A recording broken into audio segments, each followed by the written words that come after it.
excited to watch his deck in action once again, and this is a hand that has great hands. We're missing the other piece of the puzzle for you. But you know what? It's fine, because Lovestruck Beast does a decent enough job of making sure the Great Henge comes out on turn number 4. So I think we'll see a keep there from Kvartek. Nassif taking a look at his hand. Not too shabby. We've got the Scorching Dragonfire, we've got Bone Crusher Giant, and a few other removal spells. And Nopes, Brazen Borrower, also pretty much an MVP in this matchup too. So. Well, there is your dinosaur. Okay. That's a nice looking dino. The problem here for Nassif, you see his hand. You mentioned the Brazen Borrower, you mentioned the Scorching Dragonfire. We're missing red mana right now. No red stuff, unfortunately, but we don't find it. We found a Rawl's Outburst instead. Kicking things off here with the Heart's Desire. Edgewall Innkeeper gonna follow it up too. Doesn't fear the Stomp from his opponent. That's an opt. Can we find some red mana for Gab Nassif? Yeah, Nassif is already in a lot of trouble here too, because Edgewall Innkeeper is on the battlefield. Lovestruck Beast will be coming soon, and as you can see, Nassif does not have any red mana. The first couple of draw steps unkind here. Opt could potentially find that missing red mana, but even if Opt were to find it, still can't cast any of the red spells in hand. So it looks like at the very least, Edgewall Innkeeper is going to draw 1 card. So Gab Nassif just deliberating what it is he wants to do. Looks like we're going to play the island. Keep up. Oh, Brazen Borrower is going to send back the Edgewall Innkeeper, perhaps? Now, this does make some sense insofar as, okay, let's get the Edgewall Innkeeper out of here, prevent you from drawing a card, and then the next turn, if I don't find a land, I can opt, find a red land, ideally that enters the battlefield untapped, and still be able to play either Stomp or Scorching Dragonfire. So this is okay, and if you're Nassif, you're actually pretty happy now too, because Lovestruck Beast is not coming. It's just more tokens right now here from Kavartech. Speaking of which, tokens swinging in for 1 point of damage. Off the top is another Brazen Borrower, so now we'll go opting. Let's see if we can find that red source for Nassif, so that he can start defending himself against this board of 1/1s. Again, Gab would prefer to be untapped or a land at all, and he didn't find either. Okay, so now Rotten Regisaur has a friend in hand. We still have the Lovestruck Beasts who are on an adventure. Entering the battlefield, drawing a card, finding Vivian now. We've seen Vivian being quite impactful for Chris Kvartek in the past, so we're going to see it again here. It is easily one of Kvartek's favorite cards, and here for Nassif, he's got another land finally, but it is not a red source of mana. Now, he does have a counterspell, and he does have Petty Theft available, so it's not like he can't interact, but he can't do it in a way that is ideal here, as Kvartek's going to come right into the red zone. Oh, yes. Pushing the big red button and firing off another Lovestruck Beast. Gab Nassif is in a lot of trouble using the Quench to get rid of that creature, but still getting the trigger off the Edgewall Innkeeper and finding another copy of it. So, cards aplenty if we find another adventure creature, but Nassif sees the writing on the wall, not finding his red mana, just not in this game at all. Well, this is part of the appeal of playing aggressive decks, which, again, this weekend, there are not very many of them. For these Golgari-style decks like Kavartech is playing, you're expecting a much slower game with Order of Midnight and a whole bunch of other things. Kavartech, as is his MO, is trying to kill people very, very quickly, and when you stumble and you fumble like Nassif did, that's where aggressive decks can really take advantage. Kavartech up 1 very quickly. But don't count Nassif out. He's an excellent player, so let's see if his lands will be a little kinder to him as we just do the final finishing touches on the sideboarding here. Yeah, Kavartech is still going to take an aggressive slant to this matchup. Edgewall Innkeeper does allow him to draw cards, as we saw in that first game, and then he does have a little bit of interaction with those copies of Murderous Rider / Swift End. So still a lot to like about Chris in this matchup. Shifting Ceratops is a nice card to be bringing in here as well, given that Nassif's deck does have some blue elements to it. But even if it didn't, just having a haste threat's not so bad. So, you know, it looks like the Questing Beast, at least one is going to be hanging out in the sideboard. Couple still left in the main deck here for Nassif. Or, excuse me, for Kavartech. I like Kavartek's idea, you know, just go fast, smack face, win games. Yes, yep. I agree. Get through to day 2, a lickety-split. Yes, don't waste any time. No. Chris very quickly able to game. His only lost on Draven Gucci here this weekend, which, you know, if you're going to lose to somebody, that's not a bad person to take an L from. Not at all. Defeated Chris Pokula last round and really wants that Worlds invite. He really, really does. Yeah, he's been playing phenomenally. He's had such a superb season. I mean, no one else has qualified twice for these events, so yeah, hats off to him. Just an incredibly you know, strong performer competitor. Well, I mean, right now, right in front of us, we're looking at Magic's past versus Magic's present. You know, Nassif is a stalwart when I was playing the game competitively, and even a little bit before then. He's seen so much success in the game. He's a Hall of Famer. He's a Pro Tour champion. He has so many different things. Kvartek is currently Magic's present and potentially Magic's future. He's racking up accomplishments like crazy here in Mythic Championships. Good chance we'll see him at Worlds. I mean, this is a great match to watch between two really good players. And I do want to note, doesn't mean Nassif is bad now, but all of his work was done previously, and he's still getting it done now. Oh yes, take a look at the opening hands here. That is a lovely start. Edgewell Innkeeper, Rotting Regisaur, Great Henge. Ah! Name a better hand. I don't think so. Temple of Epiphany is going to get things started for us. Scrying 1, we've got the Brineborn Cutthroat and Gadwick the Wizened with a Lava Coil in hand for Gab Nassif. That is a Vivian Arcbow Ranger on top of the library. Kvartek's going to keep it there. And let's get things rolling. I like Nassif's hand of this game. He's got an early threat here in Brineborn Cutthroat. His mana's not a problem. If the game goes long, he has Castle Vantress as one of his lands. Lava Coil, Flame Sweep for interaction. Lava Coil, probably the better of the two given how Kavartek's deck is constructed. And then again, if the game does go longer, actually, and I think more importantly, as we work ourselves into the mid game, that's where Gadwick can come down for 2 or 3 and bridge him into the late game, which is where he'd prefer to be. Yeah, just got to survive until then, Gab. That's all. Not hard.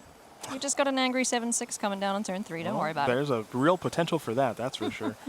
Nassif always in the proverbial tank, as we say, as he's already thinking about what land to play on turn 2, because you know he can play Steam Fence untapped, he can play it tapped. Time is starting to run low on this turn for him a little bit here. There we go, Gab. Very methodical. Forest down, we're going to see a Paradise Druid run out. Let's get to ramping. Let's try and get our big threats down on the battlefield for Kvartek. Brineborn Cutthroat is able to be flashed out if Nassif chooses.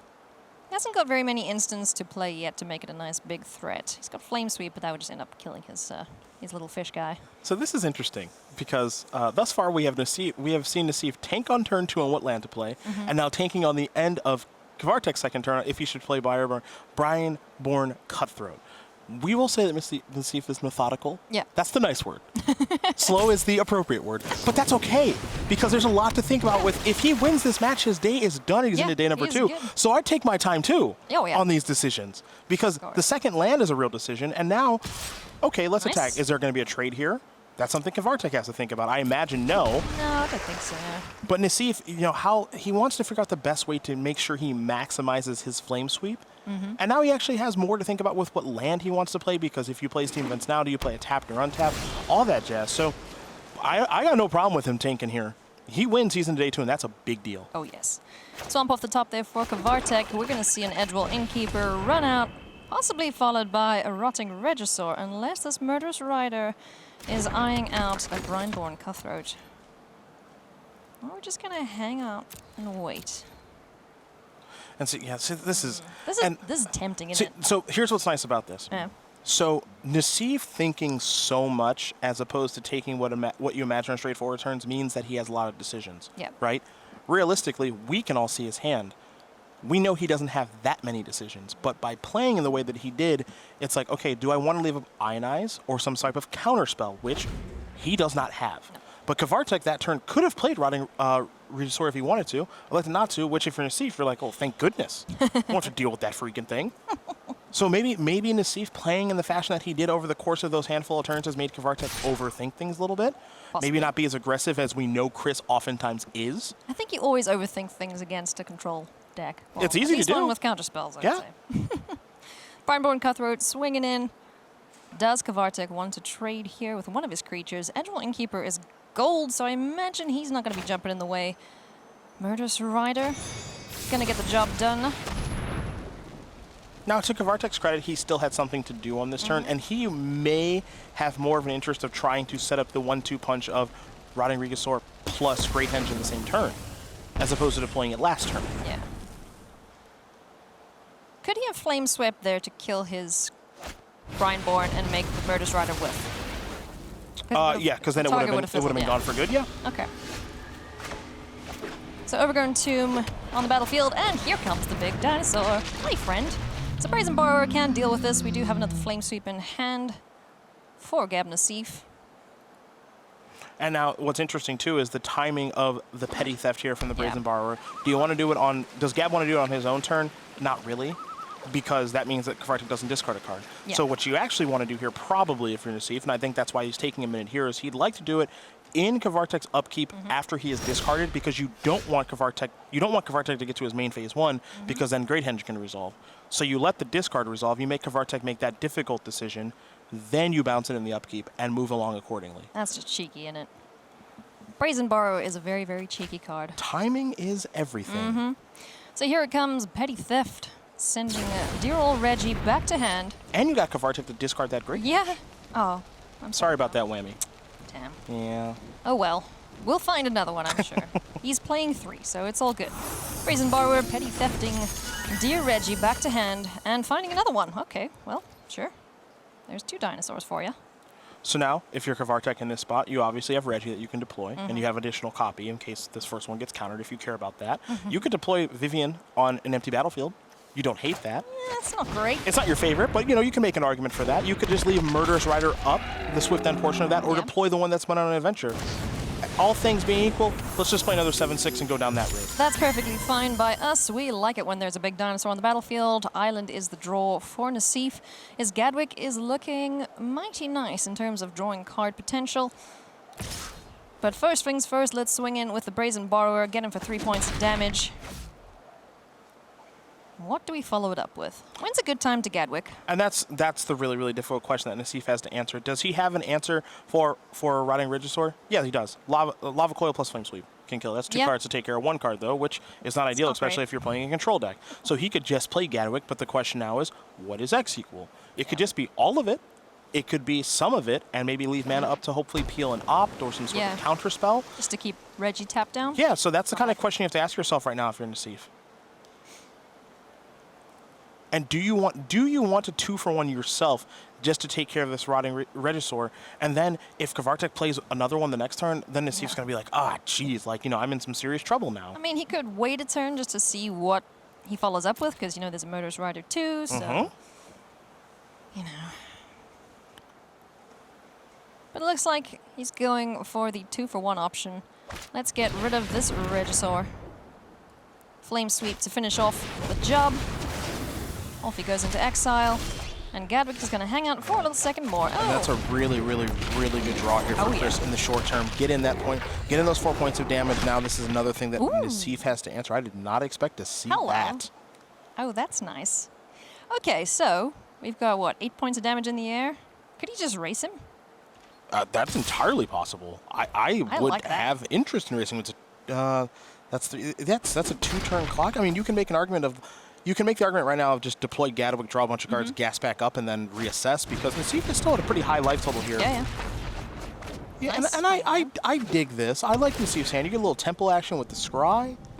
Put that card to the bottom. Briarborn Cutthroat can trigger Gadwick's ability. So Yeah. still in a good position if you're Gab. Let's see if lethal next turn. 8. 8 in the air, 3 down. So he just flashes in the Cutthroat, taps down a beast if there's no other creature down? Yeah, I could do that. Yeah, he's got a lot of options for But- the next turn. So Chris is a little bit short on mana here, which is unfortunate for him. 'Cause there's an Embercleave with his name on it. But he's not short on plays. No. And this is one that he can make. Is he can play Vivian, he can kill something, Yes. and it looks like he's going to kill the flyer, which is going to make the Embercleave worse. Watch out. Okay. They It bite. also means that we're not looking at a lethal attacker from Nassif either. Now Bone Crusher Giant Stomp changes things a little bit. So that can take care of Vivian. So you don't have to deal with the 6/6 Trampling Death Toucher next turn, which is always nice, if that's the route he opts for. But chances are we're going to see Brineborn possibly on Kvartek's turn, tap down the beast. That's in play. I mean, I think this turn is especially difficult here for Nassif. Yeah. How much does he care about Vivian putting counters on things? Totally negotiable. We know there's a Murderous Rider that's on an adventure, but the one thing that Nassif doesn't know is what's in Kvartek's hand. He has no idea right now what's going on in Chris's hand. I mean, if you want to do anything impactful, he's tapped out. Go for it. So let's see what Nassif decides to go for. It is Gadwick straight to face. I think he might be hoping for a block here. Oh, because Embercleave gives +1/+1 and double strike, which means first strike works itself into the equation. It would survive. So there we go. We got the block. Here comes the Embercleave. I love to see it. Yeah, this is a card I think Kvartek wouldn't expect to see here in this matchup. And really, you know, why is this card even hanging out in Nassif's deck? He's not a creature deck. He's not like Mardu Knights, but that text has certainly played a role in things this game. A little bit more damage comes through, and now Kvartek is in some serious trouble, and Nassif is really starting to pull ahead. So we've got Brineborn Cutthroat. We've got Bone Crusher Giant. We can play that on Kvartek's turn. Bone Crusher Giant, whatever comes into play, or even Vivian Arkbow Ranger. Foulmire Knight off the top of the library for Kvartek. He's eyeing out Gadwick. Pretty sure with that Murderous Rider Swift End. Yeah, let's get rid of that. That's not a great card to have on the battlefield, especially with the Embercleave equipped. But we still have a Brineborn. A pretty scary one at that, especially when it's swinging around an Embercleave. Yeah, I think we're going to see a win here in just a moment. So you're going to get Foulmire Knight come down, and Vivian's going to put some counters onto that 1/1 Death Toucher. Should make it into a 3/3 Death Toucher. We might see Bone Crusher Giant in response so that Vivian doesn't get a chance. Yeah, we may see that. I think we might also just see Brineborn come down, it can wear an Embercleave, and just finish the game off that way with Stomp going upstairs. So this should be straightforward enough here for Nassif. With the Brineborn Cutthroat on the end step, untap, draw, reassess briefly. Swing and win? With the double strike into the equation, I believe that should be the case here. Not sure if Nassif wants to go towards Op or not. Don't think he needs to. Because you're going to get 3 first strike, 3 trample, and then stomp upstairs. Yeah, so. So there you go. Gab Nassif picking up the victory, unless something magical happens right now, which it won't. In this game against Chris Kavartech, so we are tied at 1 apiece going into game number 3. Izzet Flash versus Golgari Adventure. Yeah, Izzet not playing so much of a flash game that last game that we just watched, tapping out on his own turn, plenty there with Nassif, though I suppose he did flash in an Embercleave, so that's on theme for our flavor judges out there. Yes, I liked it. Okay, so now for Chris Kvartech, what is the adjustment in the game plan here going into game number 3? I mean, a bit of a more of an aggressive approach still on the play here. I don't know if he wants to stay with this adventure package. The card I'm thinking of there mostly is Foulmire Knight, and how much that card can really play an impact in things right now. He elected to leave them in, so he's happy with his configuration. I'm curious to see what Nassif has interest in doing here. So we will see with the Yellowhat. Again, as you said earlier, methodical. Methodical. In all things is Nassif methodical. But it's important to take your time with so much on the line. Yeah, you know, no rush. We're not going anywhere. Well, we can't until Gab does, so. True. Yeah. So we are beholden to Gab Nassif here in round number 6 of Mythic Championship 7. Both players at 4-1, looking for that 5 and X to get through to day number 2. I'll give Nassif credit in this regard. Though he is more of a slower player when it comes to decision-making in all areas of the game, look, given his resume, I would say that it has worked. Yeah, it's worked. His pacing, his taking of time, his thinking through of decisions, most people don't take that long to think about land number 2. I respect the fact that he did, and it looks like he got all of the decision trees right to win that game in the appropriate amount of time with regards to how many turns the game went. He did a very nice job that game. And he's got about 33 seconds before we force him to play this game. He's going to use up all the time that he can. Hey, it's there to be used. I will say, though, the amount of time it takes him to make decisions, he sees lines that, we usually don't. Of course. That's what makes him great. Yeah. There's a lot you can learn from Nassif. And just pair it with, the speedy play of some other players like, LSV, Ben Stark, see today, just going through their plays. Oh, take a look at this opening hand. We got a Duress, 2 Edgewall Innkeepers, and a Great Henge. Be nice if one of those Edgewall Innkeepers was something a little bigger, maybe a Questing Beast or a Love-Struck Beast, something along those lines. This is one of my favorite kind of hands. It's called the Keep Can't Win, because you're not going to mulligan again. Nice. And I mean, you feel like when you keep it, you can't win, but you're not going to go to 5. No. You have to hope that some adventures roll off the top of your deck. And if they do for Kvartek, oh, he's in a good spot. He's in a good spot then. Oh, yeah. But boy, does he need that. Because right now we're looking at 2 1/1s and a Duress. That's totally fine. You've played White Weenies. You know 1/1s can win games. I prefer 2/1s, thank you. Okay, fine. A little more power, thank you. So Nassif just deliberating over his hand. Does he fancy what he's got? And yeah, we'll see if Kvartek fancies what Nassif's got as soon as he plays out this duress. As we get things underway here in game number 3 between Gabriel Nassif and Chris Kvartek, both fighting for their spot in day number 2. But instead of a duress, we are going straight for the edge wall. Nice. Yeah, I would say there's no reason to cast duress on one. Yeah. Your opponent's not really going to interact with you on one anyway, and you would prefer to have duress clear the way for something like that. Oh yeah. Oh yes, we're gonna do exactly that. Ionize, goodbye. Into the bin you go. We know about the Brazen Borrower, that's fine. But so long as Reggie is safe, it's all good in the hood. That's a lava coil, so that can get rid of one of the Edgewine Keepers, but you kind of hate to see 2 if you are Nassif. Yeah, so what's going to make... So there's a lot of things that are going to make this game interesting, and here comes one of them. This lava coil, how is Nassif going to use it? Last game, how did he use that lava coil? In combination with Flame Sweep to take care of the old dinosaur. Yep. Does lava coiling one Edgewine Keeper do all that much? Not really. Not really, no. And we know that Nassif's deck does have problems with Rotting Regisaur, so how is he going to use this spell? Is he going to use it now, or is he going to save it for later? Only time will tell as the rope starts to burn for Gabriel Nassif. Ah, the old turn 2 tank on the land, huh? That's Gab, the yellow hat. He doesn't have his yellow hat. Where is it? That is the source of his powers. It very much is, though he seems to be winning quite a bit today without it. True. So there we go. We got the mountain down. We can get the Brineborn Cutthroat out. Brazen Borrower can send something back with Petty Theft, and Lava Coil can take care of one of these Agile Innkeepers. Which way will Nassif go? I think he's going to end the turn. I think he's going to hold that coil. Yeah. Temple of Melody is a pretty good draw there.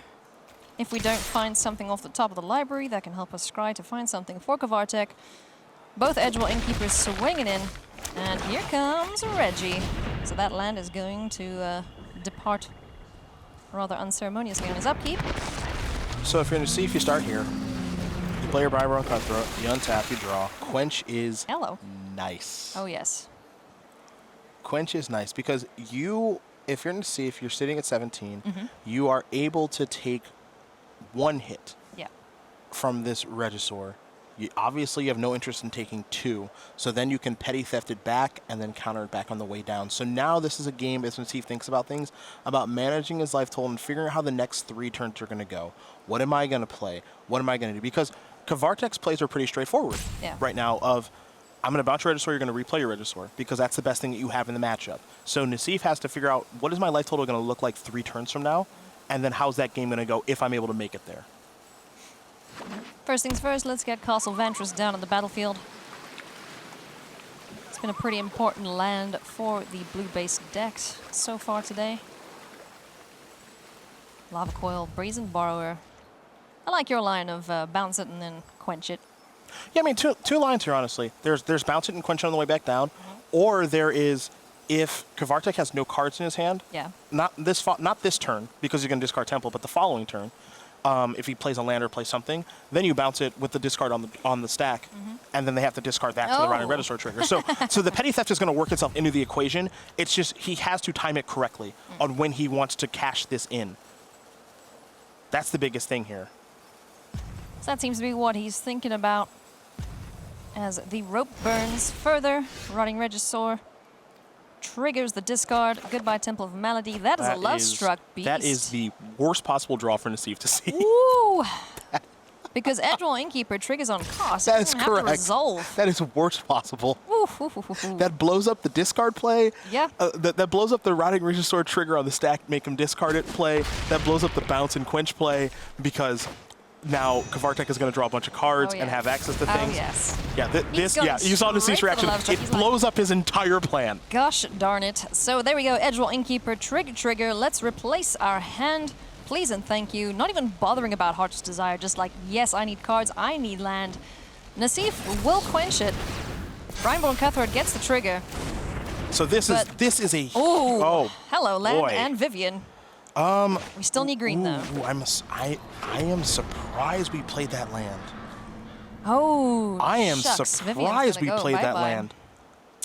Now, okay, well, I take that back because Kvartek only has 1 green. So even if he was to peel another green source, he couldn't. He discards the Overgrown Tomb, peels a green source. He can't play Vivian, so he's just going to part ways with Vivian. Yeah. All right, that makes sense. There's more. There's also a henge. It's fine. We'll get there. Something cool, I'm sure. All right, so Brazen Borrower, Gadwick the Wizened. We still need another blue on the Nassif's side. Lava Quill will get rid of one of the Edgewall Innkeepers, and now he's making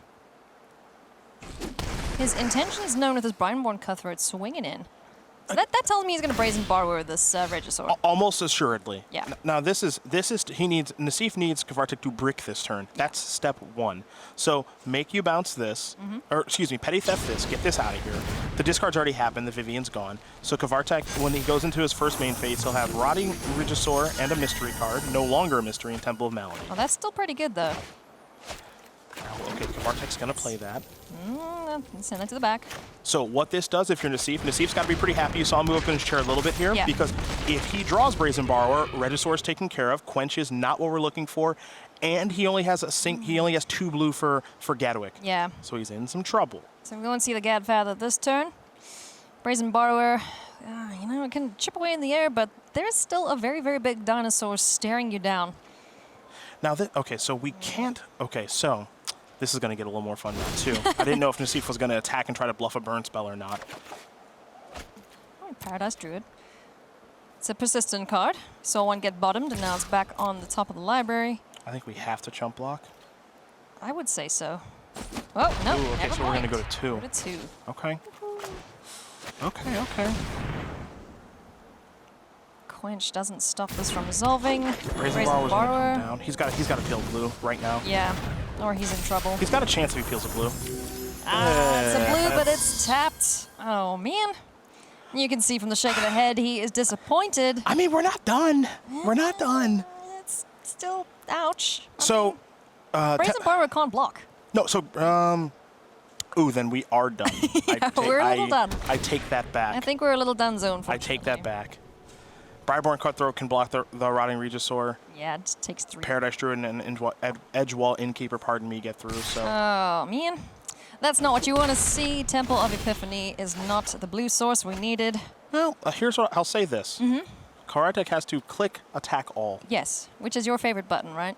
Because if he doesn't, and he throws away something, then he loses. But this is straightforward enough that he's going to attack with everything. No blocks. That Lovestruck Beast was the best possible draw on the best possible turn for Kvartek. Yes, yes, indeed. Arise, smile, a good game from Nassif.